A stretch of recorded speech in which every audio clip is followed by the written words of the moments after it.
Hey gang, PourMan here, circling the globe, bringing you the goods. Today the goods are in Long Beach at LBX at the 908.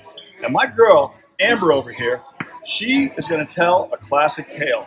Classic tale of an old fashioned, a classic drink. What do you think? Are you ready? You got this? You got this? Are you ready? She's got this.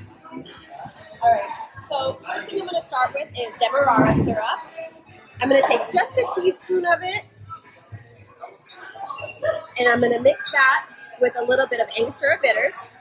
We're off to a great start.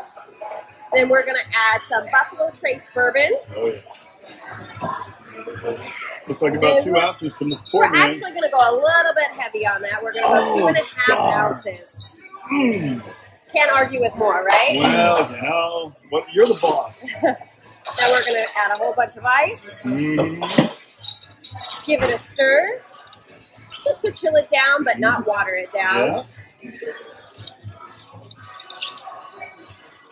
Then we're going to add a nice big ice cube to our glass. Lovely.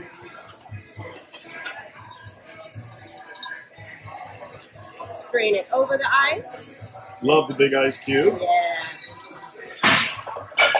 I keep trying to talk my wife into let me get a big ice cube tray at home so I can make those at home. But right now, so far, I haven't gotten authorization, but PourMan's working on it. You know what? They're easy. They come in packs of 6. You get 6 big ice cubes out of it. Doesn't take up much space. Now I'm going to zest a lemon over it, lemon peel. You're going to have lots of color here. Yeah.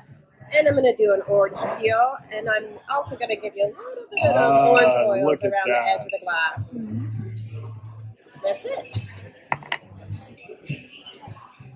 That looks fantastic. Amber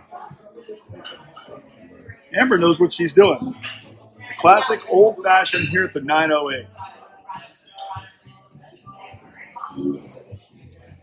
Oh, that is good, Amber. To get the recipe, go to PourManMike.com, and if you push this button right over here, you'll instantly become a PourMinion, which gives you a head-of-the-line speed pass for each and every new PourMan adventure. So, till next time, pour well, pour often, PourMan. See you around.